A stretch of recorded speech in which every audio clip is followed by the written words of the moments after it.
The couple met through a mutual friend in the summer of 2016, Harry and Meghan. A spring royal wedding is planned. So that's nice, right? Nice note to end the evening on. That's the story from here. We will be back tomorrow night at 7 o'clock here in New York. Tucker Carlson is up next. Have a great night, everybody.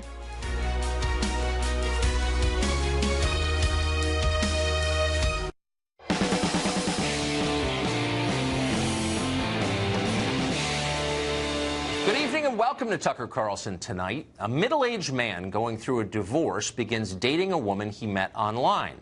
The relationship becomes torrid, and eventually the man sends his girlfriend lewd texts and nude photographs of himself. Several years later, the two break up, and in revenge, the woman shares their private correspondence with other people. Nude pictures of the man wind up on the internet and ultimately in the media. He is ridiculed and humiliated. So who's the victim here? If you guess the 68-year-old man whose 5 grandchildren can now find naked pictures of him online, you obviously haven't been reading the Washington Post lately. The man in question is Republican Congressman Joe Barton of Texas, and according to the Washington Post, he deserves to be ashamed of his, quote, secret sex life. Keep in mind that nobody has accused Barton of abuse or even abuse of power. The relationship was consensual. If anything, it is Barton's former girlfriend who may be guilty of a crime. So-called revenge porn is illegal in many places and ought to be. And yet, for reasons never explained, the Washington Post and many other media outlets treated Barton like the heir to Harvey Weinstein, even offering anonymity to the woman who overturned his life and humiliated him.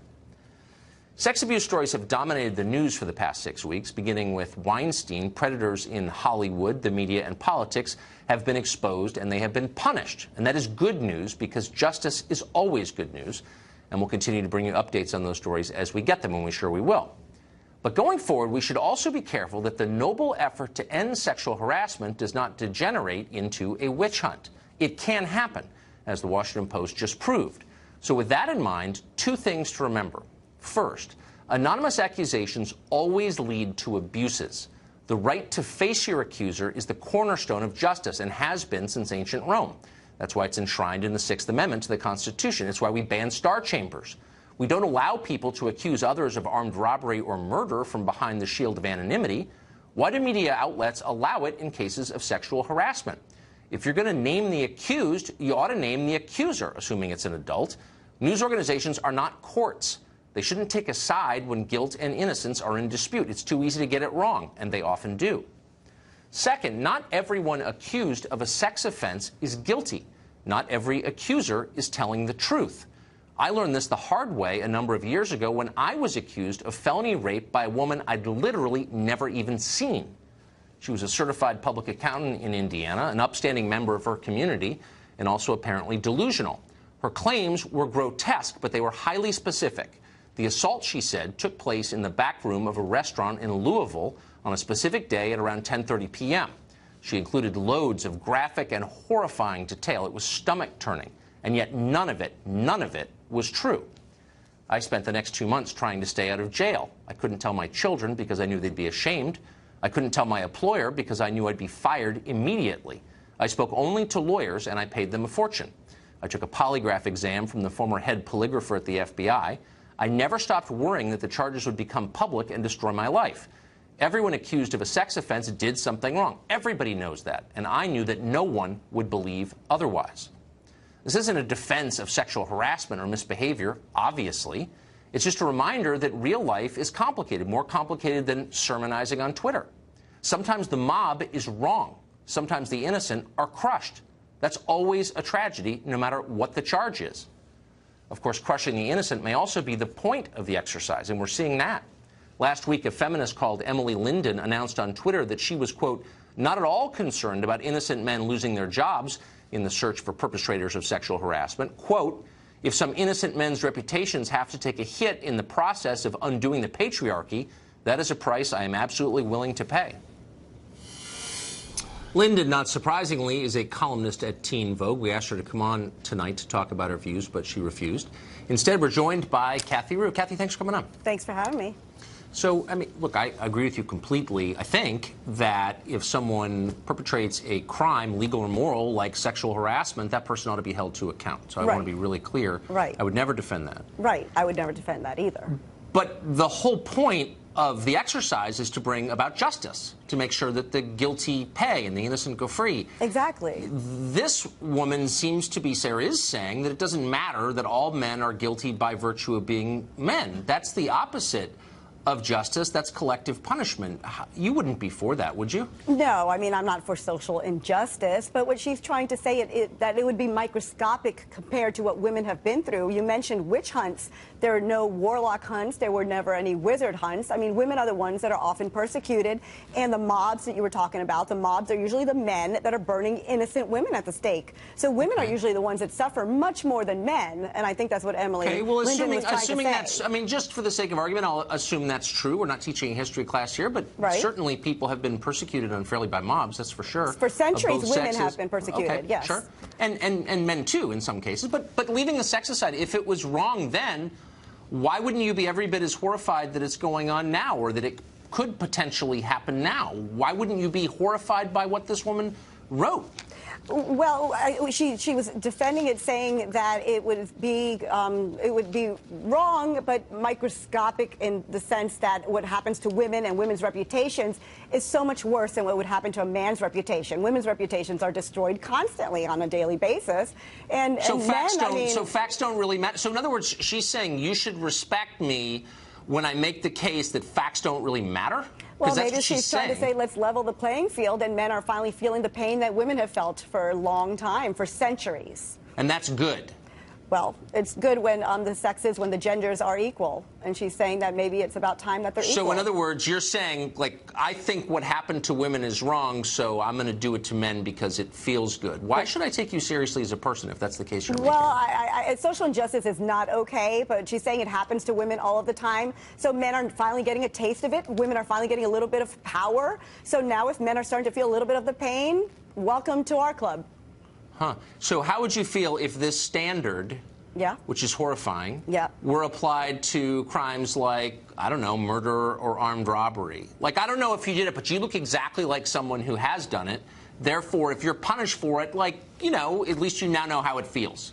How would you feel about that? Well, it's rare. Women rarely accuse men of sexual harassment. It's rare that in her article she was actually saying that. In her tweets she was saying that it was rare that it actually happened. She doesn't know anything. What do you mean rare? Look, well, that's what she was saying. Here's what she doesn't know. If you can present the stats, like actual social science on that, but here's what we know is that people are flawed.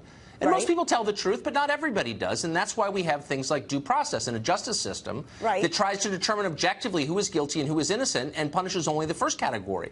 And she's suggesting, and a lot of other people like you are suggesting, just throw that out because everybody who makes an accusation is telling the truth when we know that's not true. Well, like, I don't want to live in the world you're describing. Do you really want to? No, like I said, I mean, it's social injustice, and I don't believe in that. But I'm saying let's live in a world with everyone's reputations at stake, not just women. Not just women are called names, not just women's reputations are at stake. There aren't just witch hunts. Let's have the wizard hunts. Let's have everyone burned at the stake, if anyone's going to burn at the stake. So I think that's the philosophy. Wouldn't it be better to treat people as individuals and assess the claims against people on an individual basis? Absolutely, but it's not happening. It's not happening for women. No, women are the minority in this country, and we still are fighting for our equal rights. So men are still in power. You are still in power. So you're suggesting that if women ever took power, whatever that means, I mean, I don't buy the premise of what you just said, by the way, but let's just say that if a group that felt itself to be oppressed took power, that it would oppress the group beneath it just as kind of payback is fair? Is that what you're saying? Well, no, that group is not in power. So what I'm saying is that if that group were to be in power, it would probably be a better place because we all know that women are less violent than men. They commit less murders than men, and women are just not that way. So it would actually probably be a better world if women were in charge. So yeah. I mean, you may be right. You're not making that case very persuasively, I have to say. Why is it that in the case of these kinds of allegations, the accusers' identity is shielded? Like the basis of justice is the idea that, no, not the victim, the accuser. No, none of this has gone to court. The facts are not fully known. Okay, the victim and the accuser are two different things. Once you've proven you've been harmed, you're the victim. Before then, you're the accuser. Why would we jettison thousands of years of tradition, of jurisprudence, and hide the identity of the accuser? How would you feel if you were accused of something and you didn't know who was accusing you? Right. Well, but we're seeing there are many men that are guilty right now. So Sure, yeah, there are. Yeah, there are many men that are guilty, and you weren't one of them, but many men are guilty. So these women are speaking up, and they're having a voice now. So it's wonderful that they have a voice and they feel empowered to do so. A voice, but no name or face. So in other words, let me just ask you again: how would you? And by the way, I think most people accused of these kinds of crimes are guilty. Okay, but what grates on my conscience is that some of them aren't. Right. And so I'm wondering how you would feel if I said, you know, Kathy, I've spoken to someone who accuses you of something that's career-ending, that's life-ending. It's a grave moral crime. Right. And I'm not going to tell you who this person is, but I'm going to tell everybody what this person accuses you of. Wouldn't you say, hey, wait a second, who is this person? I want to face my accuser. Wouldn't you think that? I would feel like a woman has felt over the centuries, like the Scarlet Letter, like Hester Prynne that had to wear the Scarlet Letter A. I would feel like a woman the way she's been treated over the centuries. Women have been accused for years, for hundreds of years, of crimes that they didn't commit because they weren't pure enough. But they haven't been accused anonymously, not in this country, because it's never been allowed until recently. It's never been allowed, and that would include the Puritan times, that would include the Hester Prynne era that you're referring to. People are not accused anonymously because that leads inevitably to abuses. I just want to leave on that concept. Do you understand that? Yeah, what I'm saying? Absolutely. And as I said, I don't believe that anyone should be accused falsely, but I understand her way of thinking, Emily Linden's way of thinking, and I can see what she was saying, that if men suffer in just a microscopic way compared to the way women have suffered, so be it. Yeah. I hope you never sit on a jury, much as I like you, Kathy. No, I like you too. Ned Ryan is a former speechwriter at the White House. He recently wrote a piece called In Defense of Masculinity for the Journal of American Greatness, and he joins us tonight. Ned, thanks for coming on. Thanks, Tucker. Glad to be here. How does your piece bear on the conversation, the national conversation we're having about sexual harassment? No, I think one of the points I made in that piece, Tucker, just really addressed the fact that we're dealing with some of this toxic masculinity that Hollywood and the media created. You go back and look at the years and years of conditioning, of objectifying women, of turning them into, you know, these objects in print and film, and normalizing abhorrent behavior.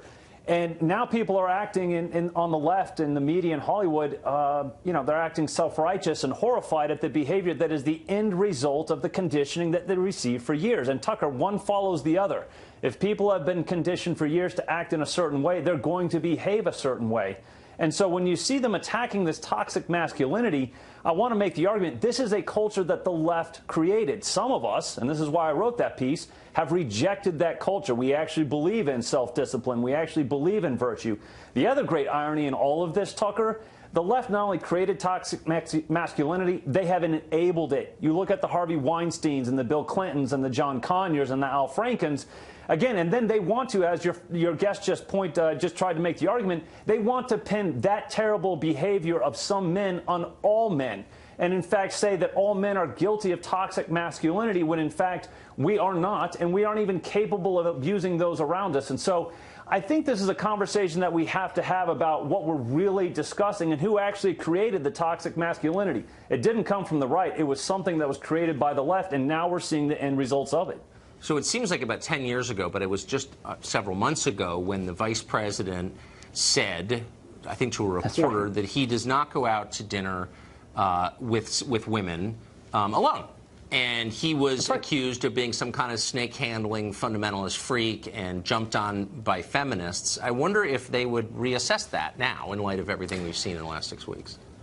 No, I think one of the funny things that we've seen really in the last couple of weeks, I wouldn't say funny, perhaps ironic, is that these liberal elites who sneered at us, who actually believe in a culture of practice, faith, and respect for women and respect for the institution of marriage, well, it turns out that those who are sneering at us were actually, in fact, these patriarchal, misogynistic perverts and predators. And so there are some of us that actually, many of us, that actually believe in this world that we're in, that, again, what sets us apart is self-discipline and respect and virtue and a certain behavior. It's the small decisions that make the man. And again, we refuse to be pinned with this toxic masculinity because many of us have lived our lives in a very different way. And in fact, where it's coming from is the behavior of the left and their conditioning the culture that they have created. Well, yeah, because I have to say, with one exception, I guess the allegations against Roy Moore would be the exception, but in almost all these other cases, these are not evangelicals who are being accused. These are self-described feminists. That's right. That's right. No, and so I think the other thing, too, that needs to be discussed, Tucker, is this. You know, we're seeing the end result of decades and decades of conditioning in this sexual harassment, this period of what we're seeing right now. I think the other thing that concerns me a little bit, as your former guest was trying to get to, I think, I am concerned about the social experimentation that is taking place and trying to remove the manliness out of our boys. Well, and, you know, when you see some of these things that are taking place in our education system, it's of deep concern to me. Listen, I'm all for women, for all the breakthrough they've made, for girl power, all of those great things, but I think the pendulum has swung too far the other way. Of course. I think the boys are being left behind. Being for women does not mean being against men, of course. Well, see, and I think that's where the left has gone wrong. No, I think they've been so far. But in response to the toxic masculinity they've created, they have wanted to keep our boys suspended in this Peter Pan state and refuse to let them be men. In fact, they don't even want our boys to be boys. They want them to be girls. So I think it's something we have to push back at right now and not let it continue down this path. Ned Ryan, thanks for joining us tonight. Thanks, Tucker. Taxpayers shelled out tens of thousands of dollars to settle a sex harassment claim against Congressman John Conyers of Michigan. Democrats are not racing to denounce him, weirdly. Mark Stein has thought about why. He's joining us next.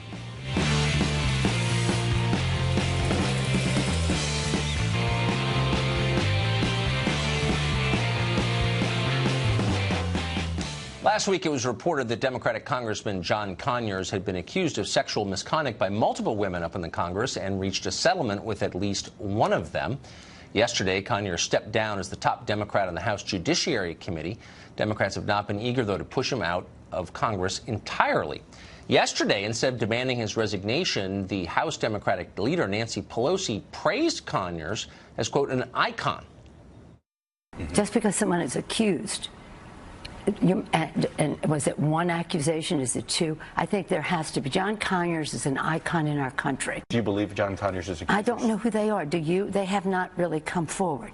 And that gets so to you don't know if you believe the accusations? Well, that's for the Ethics Committee to review. Nancy Pelosi doesn't like anonymous accusations when they're leveled against Democrats. We noticed Mark Stein is an author and columnist, and he joins us tonight. Mark, I kind of half agree with Pelosi in that, look, we don't know all the facts, and I'm willing to suspend judgment. But I'm totally baffled by her line about Conyers being an icon. That seems like a non sequitur. Like, what does that have to do with anything? Yeah, I mean, I've been listening to what you've been saying earlier, Tucker, and I have grave misgivings about a lot of this because I think as a society we're short of what we used to quaintly call courtship rituals, and we risk actually making things worse by having nothing between, you know, the rather cold world of hookups and friends with benefits, and on the other hand, Harvey Weinstein staggering around in his bathrobe. But in the case of Conyers, Nancy Pelosi, the most powerful woman in Democrat progressive politics, just gave a textbook illustration of how vulnerable women in low-level jobs are cowed into not coming forward. What does "he's an icon" mean? It means he's a somebody and you're a nobody. What does it mean when she says, I don't know who these women are? Oh, they're just girls in the typing pool, so they don't count. He's the icon. That's right. So I'm just getting right now in my ear, actually, an update on this. Pelosi has just released a statement saying that she did speak to one of the accusers, apparently whose name is Melanie Sloan, and she finds the accusations, quote, disturbing. I don't have word on whether she's going to be calling for him to leave the Congress, but she does seem a little bit slow to make a judgment about Chairman Conyers. And I don't want to think it's partisan, but I can't think of another good explanation. Well, no, because she's essentially making the same argument that Weinstein and the others made when she started saying, oh, he was very important in passing the Violence Against Women bill. Well, you know, the old line is that bank robbers rob banks because that's where the money is.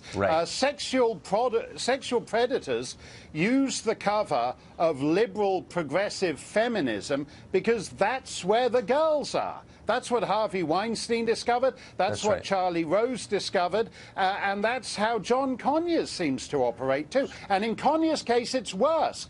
Because if a guy wants to behave like a pig and abuse women in his private life, that's one thing. Conyers took it to the next level. He made you and me and all the other American taxpayers pay for it. Well, pay that's exactly for, right. Which is disgraceful. Absolutely disgraceful. Just to get back to something you said at the outset, which is maybe what bothers me the most, it does seem like we're moving toward a complete breakdown in the way that men and women get along, which may be the worst possible outcome. What's the solution to that? Well, I do think that almost every other generation in human history had it easier. In that whether you're talking about accepting a dance in the 19th century or going for a chocolate malt at the soda fountain in the middle of the 20th century, we seem to have lost all that. And the danger is that we're a hypersexualized society. Almost from the word go, the pop songs that 7- and 8-year-olds listen to exist in a world of hypersexualization. But then if you want to act on that, there are no longer any agreed social rituals as to how it is you're meant to pursue that. And re-establishing that kind of architecture is really the challenge. What Kathy was saying at the top of the show, when the women take over and we have, what did she call it, warlock hunts, I don't think warlock hunts are the answer, and I think that kind of tortured view of relations between the sexes will make a miserable world for people across this country. I agree with that completely. That's what you want to avoid, that kind of zero-sum thinking. Mark Stein, thank you as always for your wisdom. Thanks a lot, Tucker.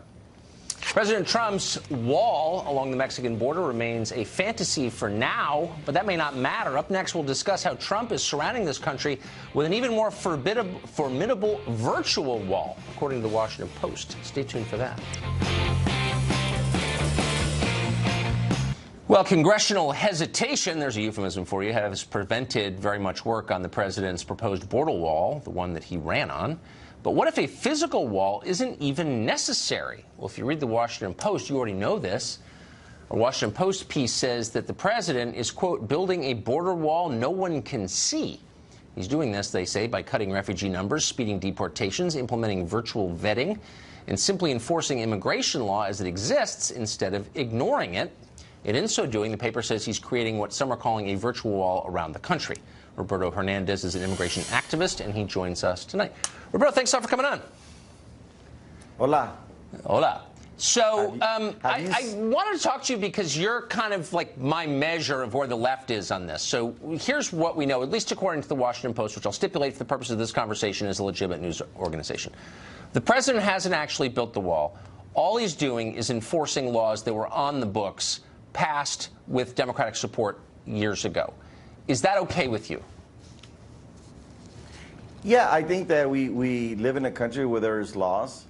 Right. I believe that the problem that we've had is that a lot of these, there's too many laws, and one of the things as the Latino communities, we've been saying we have to take all these different laws and create immigration reform, and every president and every Congress and every Senate in the last 20 years has failed to do that.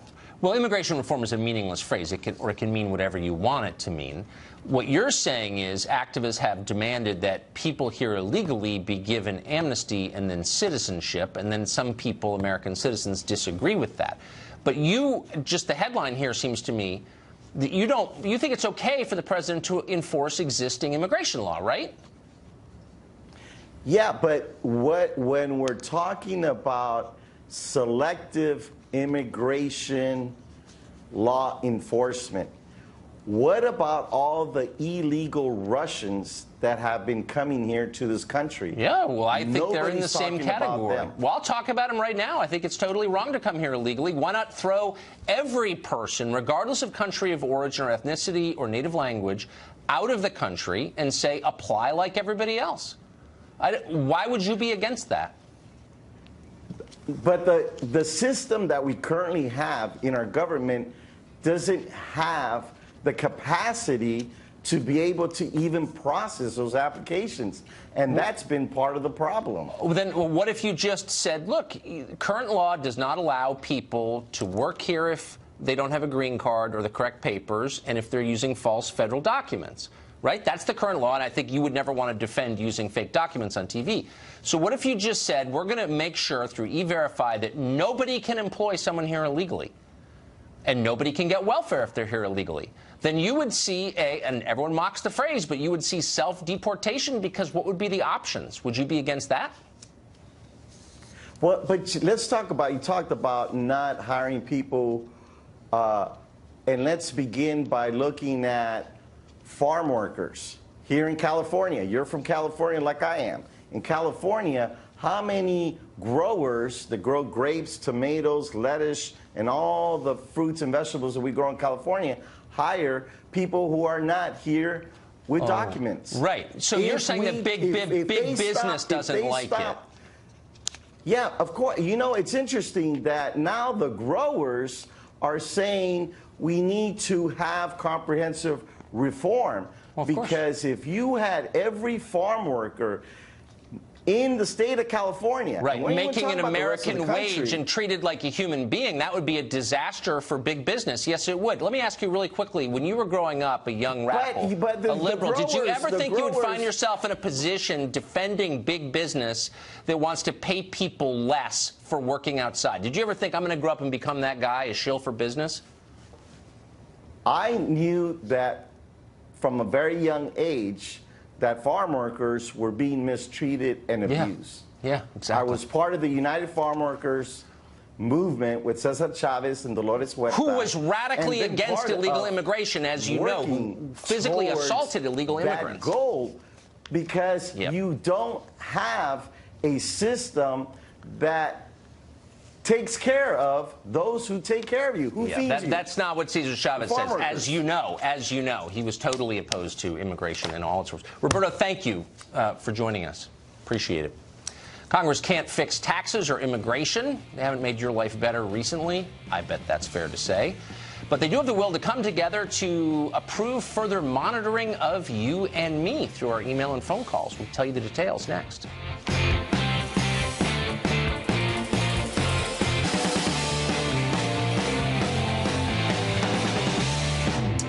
Congress hasn't yet been able to agree on how to fix health care, immigration, or the tax code, but they might be able to come together on at least one thing: entrenching America's surveillance state, which, by the way, is aimed at you. For the first time since Edward Snowden fled to Russia, the FISA law, which enables the collection of Americans' private communications, is up for congressional reauthorization, and Congress seems poised to approve it quickly. Should they? Alan Dershowitz is a lawyer and a professor emeritus at Harvard Law School. He's studied these questions for years, and he joins us tonight. Professor, thanks for coming on. Thank you. So I think everyone agrees, certainly I think, that you want robust intelligence agencies defending you from foreign threats, which are real and are proliferating. So I think we need surveillance.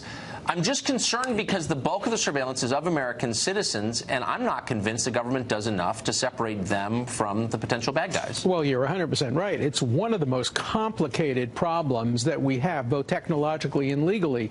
Look, terrorism doesn't recognize national boundaries or national citizenship. And so when you want to surveil conversations of bad guys who live in Yemen or Iran or Lebanon, you're inevitably going to pick up some American citizens. Some innocent, some guilty. Right. We don't need warrants to pick up foreign conversations, but when foreign conversations are with Americans, the question is, do you need a warrant to protect the Americans? There are some potential solutions to it. One, you pick up the conversations, and if you find incriminating evidence against Americans, you go then later and get a post facto warrant that at least justifies and shows that there is now probable cause for continuing to surveil the American. Otherwise, you really have to make a decision. Is it better to err on the side of losing some terrorists or picking up some Americans? That's a very complicated and difficult question. It is complicated. Here's a less complicated question. Should our intelligence agencies be allowed to pass on information on Americans that they pick up to the Justice Department for prosecution of domestic crimes? It's happened, and that seems to basically put the government in the role of secret police. What do you think of that? Well, I think it should require a warrant before you turn the material over to the Justice Department. We do more than that. We also turn information against Americans over to foreign countries. If we pick up some domestic surveillance that shows that an American is planning with a non-American against some other country, we turn that information certainly over to our allies in Great Britain and France and in Europe. So I think a warrant has a role to play. You can't have warrants for general surveillance because you don't know what you're going to pick up. You're looking for conversation. You're looking for noise, and then the experts filter through the noise and figure out when there's relevant information. Right. So it's very complex to get a warrant. But once you're turning it over to the Justice Department or to other governments, a warrant requirement makes some sense. Bottom line, I don't think you need to be crazy to be worried about this, though, do you? You should be worried about it. Again, there are no simple-minded solutions. Some civil libertarians say it's very simple. You should have a warrant for everything. Some on the other side say you shouldn't have a warrant for anything. This is complex. It's nuanced. We need congressional input. We need to change the statute to be more protective of American citizens while not giving up what we're getting from the surveillance to stop terrorism. Hard balance to strike, but we have to do it. It is, and I just wish there were more people speaking up for American citizens, as always. Professor, thank you. Thank you. Always a pleasure. Well, there's exclusive new information tonight on an investigator who says he was targeted for raising the alarm about top-secret material that resided on Hillary Clinton's email server. A whistleblower, in other words, under attack, he says. You'll see it here next.